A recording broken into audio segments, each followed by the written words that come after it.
Okay, I am going to scope out our next project for my DIY channel, and it is going to involve removing lamps in an attic to try to give us light, and move this because when you turn this on it's right in your eyeball.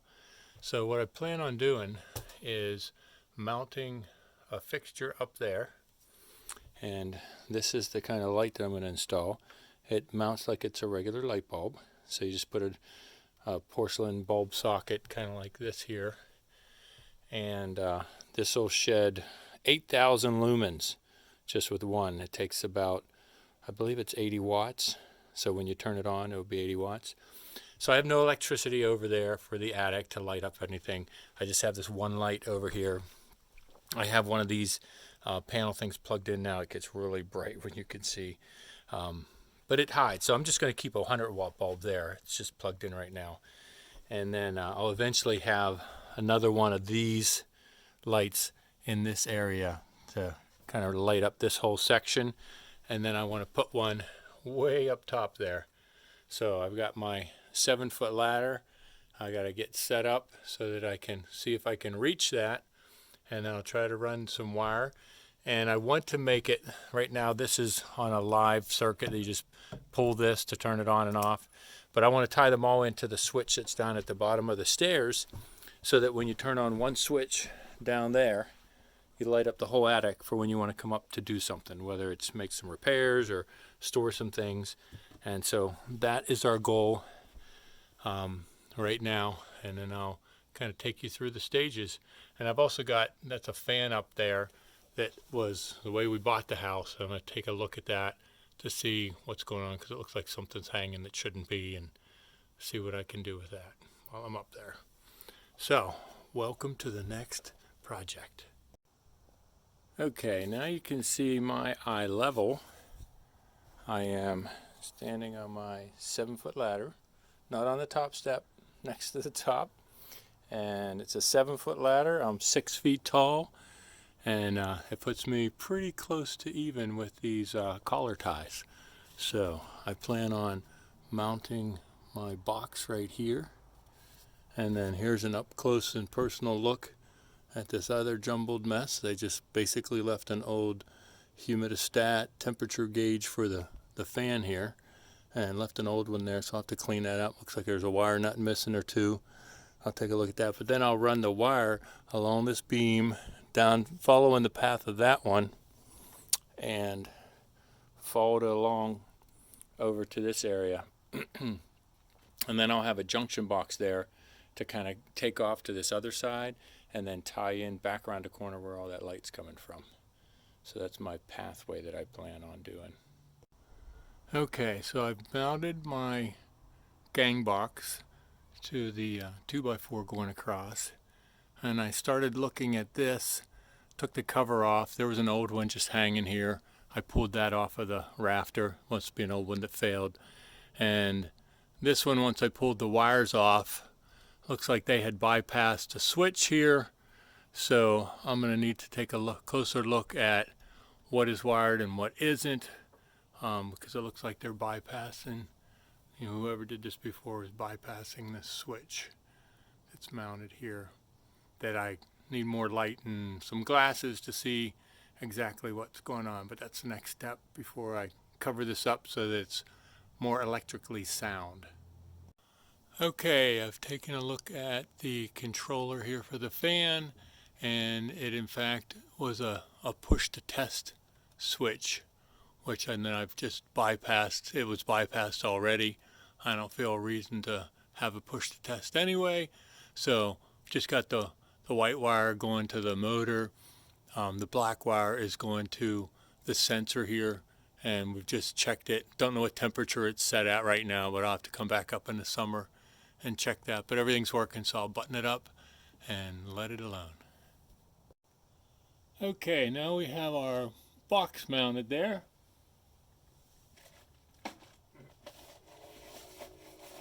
Now we're going to take some wire, and if you ever look in one of these boxes, you can see that there's little tabs inside, And you can just kind of take a screwdriver and pop it out, or pop it open, either way. And then you want to come down through. And again, the other end of this right now is just hooked to a 250-foot cord, or a spool of wire. And what we're going to do is expose the wires. If I can find my razor blade. So I normally just take a razor blade and then slice along one of the sides. You just be careful, don't cut yourself. Use some leverage in the back, and you don't want to cut all the way through. Try to stay in the middle, because that's normally where the bare wire is. So if you go a little too deep, you're only going to cut into the middle wire. And then once you get it started, it'll usually peel back, like so. And I normally try to keep about 6 inches or so, just so you always have enough room to work. It's not really that important right here because we're never going to really come back to this and do anything. But pull enough so you can see what you're doing.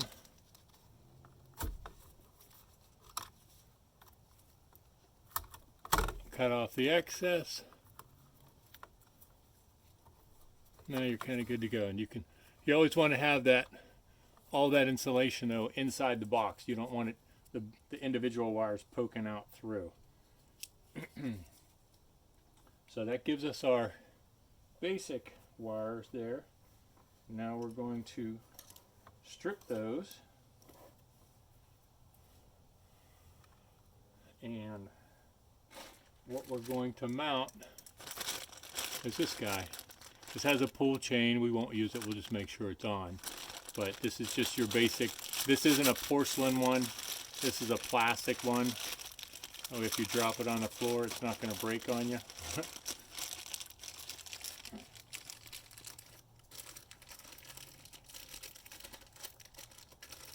But it's a basic lamp holder.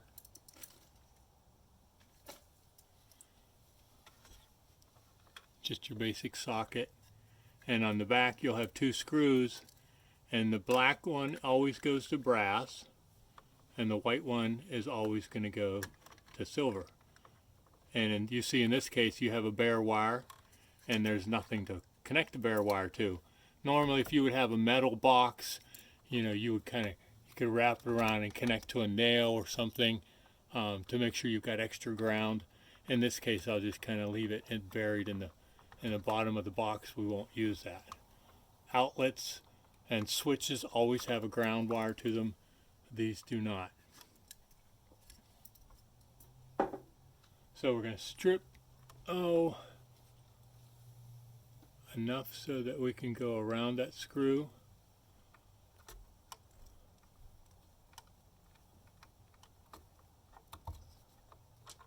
Make a nice little twist.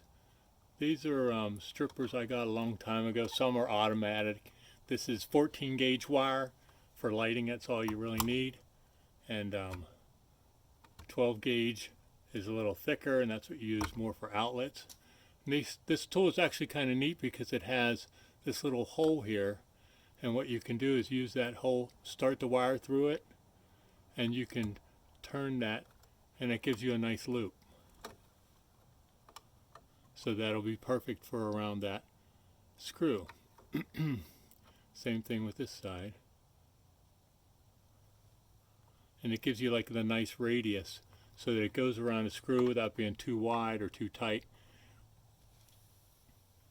A little trick I probably took me way more years than I should have to realize that.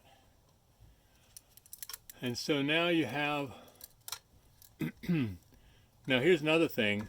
You don't want to put this on backwards. When you screw this in, it's going to turn this way.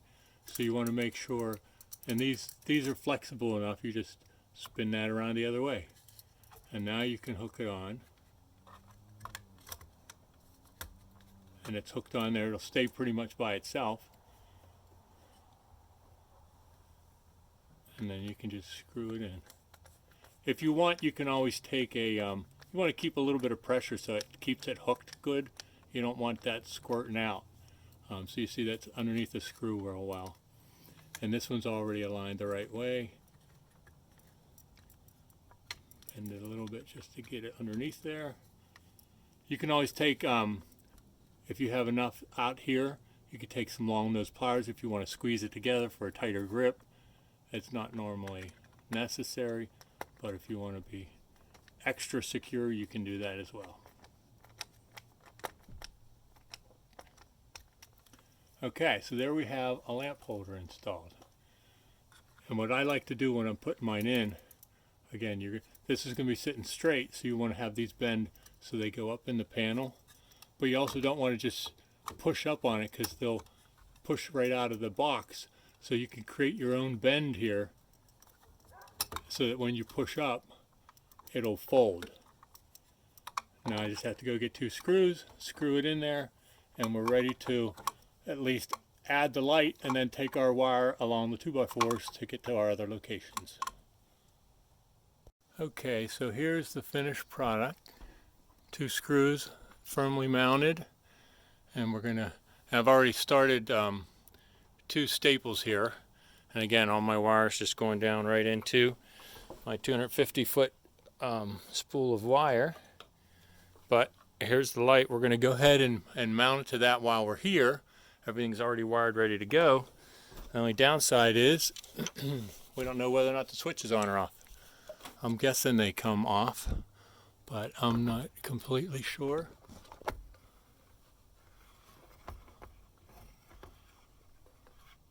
This is hard to do one-handed. I'm holding the camera, so bear with me a second.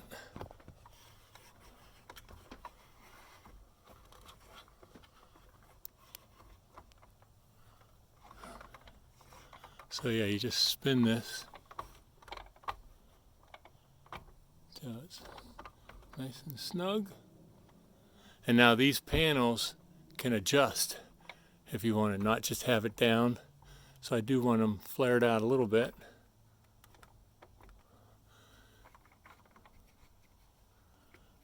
And there we are, nice firm mounting. And we can always adjust this later. I can come up and pull the little pull chain if it doesn't come on. And then we'll go now with the rest of the wire, take it over toward the light switch, the bottom of the steps. Okay, so we ran into a little, not a problem, but an issue. Here's our new wire that's going to go to the new lights, and then here's our lamp holder that was existing, but there's normally on older ones there's 2 screws. Now there's only 1. So we don't want to put a second wire on these screw heads. So we'll actually take these off, and instead of trying to do 2 of those there, what I've done is made little extensions. So these extensions, we're going to wire nut all 3 of these in here, and then we'll have 1 set. So that way they'll all match up and only be 1 set of wires. So first I need to cut a little bit off of here and straighten those out. You could do that with a pair of long nose. You'll see that if you're going to put this in a wire nut, that's going to be way too big. But first straighten them out.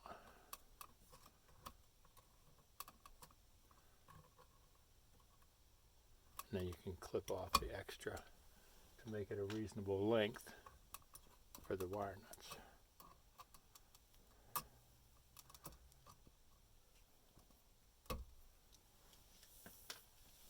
So that's a lot more reasonable. So there are 2 wires. So one at a time, we're just going to connect all 3 of these together. And when you're doing a wire nut, the best thing to do is have them all go in one direction, have them all meet, and then you can manipulate them after the fact. So once you get them kind of like that,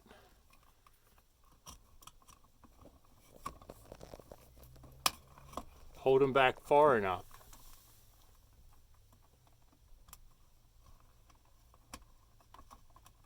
See, they're all close together, and just start your wire nut. This is a red one. They're rated for different numbers of wires. Right here we're putting 3 14-gauge wires together. And a good rule of thumb is give it a nice good turn until you feel those wires starting to turn. And then when you think you've got it tight enough, you want to tug on each one of the wires individually to make sure none of them can pull out. So you're good to go. So that's the white one. Now we can tuck this whole thing back in there. Again, give it a bend so it can kind of sit in there snug. And we're left with our one wire out here. And we'll do the same thing to the other black one. Except I misplaced the black one.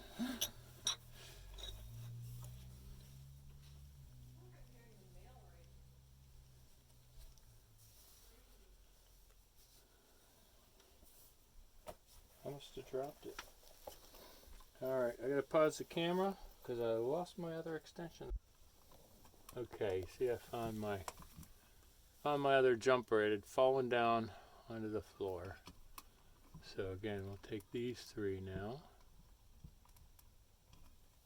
Hold them together. Put our wire nut on.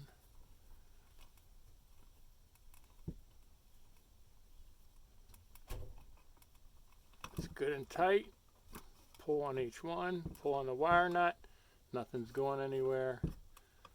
So now I've already secured the white wire.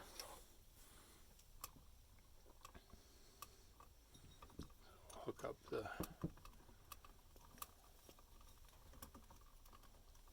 I'll show you kind of the technique that I take your wire nut or your long nose and you can kind of grab that and squeeze it a little more.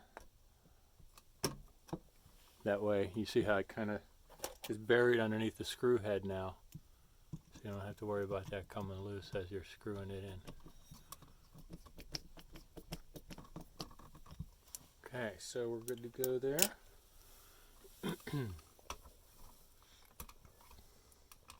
Push the wires back in. Give these a nice little bend so that they'll sit in there good. And we hook this back up. This one is actually one of the porcelain. You can kind of hear it's a little not plastic, so it's a little more sturdy. And these slots, a lot of times the screw, you can put one of these in and then slide it through the slot, but in this one you can't because these bolts are a little bit fatter than the slots are. So this one you have to line up and then you can kind of get it started.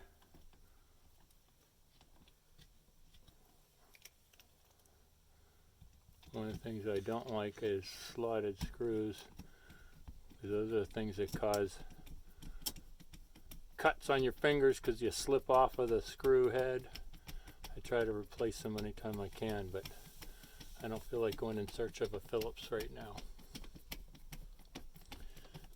So if you see the wire that was coming into this box down at the bottom kind of gets covered and goes into insulation land, and then out of the top is our new wire that you can follow along, and we'll show you in a minute where that goes to, because we have a junction box over there that can be used to tie all these lights together.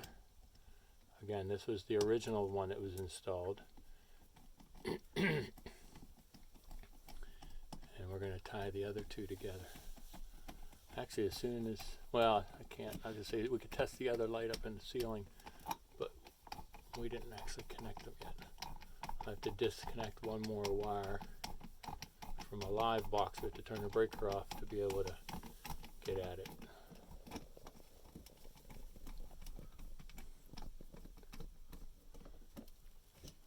Okay, that one's tight. That one's tight. Check these every once in a while too. These little sleeves sometimes get loose, but that one's still good and tight. So everything's solid there. And we're going to go and put our 100-watt bulb back there instead of the the big panel light that we had, because a 100-watt bulb works just fine here. So now we'll show you where our junction box is. Now, so we'll show the junction box. If you follow that wire around, it goes behind this shelving unit here. And you can see here's our junction box. So the one coming down in the bottom is the one that we just wired up to the light. And then it's going to connect the one that comes out of the top, goes up to our light fixture up in the middle of the room there. And then the one that's on the side there, we haven't added yet. But what we're going to do is take this light over here. We're going to disconnect this light. Right now this is just wired hot right now. So if we follow this light back, the wire, we're going to see that it comes up over here and it comes down on the other side of this 2x4, which basically means that it's going to this box here. And you can see a bunch of wires going in here. This is an outlet. So they basically just tapped off the outlet to go up and over. So we're going to cut the breaker to this, pull this wire out, and connect it over to our other box, junction box over there. So that'll be our next step. Okay, here's one last look before we button everything up. Here's our junction box, where this is the wire that's going up to the top of the attic. This is what we're getting power from, over from the original light. And this one, I've got this loose right now because I don't know exactly where I want to put this. I know I want to move it, but I don't know if I want to go here or make an extension. So for now, I'm just going to leave it there and decide where I want to put it. But all three of these lights now should be on the switch. So we're going to button everything up, turn on the switch, and see if it works. Wish us luck. Okay, here are the results. Nice and bright.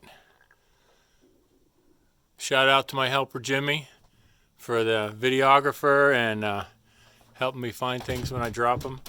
But yeah, this is a huge difference. Now I still just have this light bulb in your eyeball. And this one's still just going to stay the 100-watt bulb because it lights up enough here. But I'll eventually switch this one out, and I've got that wire loose, and I'll move it over so it shines over in that darker area better. And I think we've got a winner. That certainly lights up nice. I don't have to worry about where I'm going to step to be able to get around. All right, that's the last edition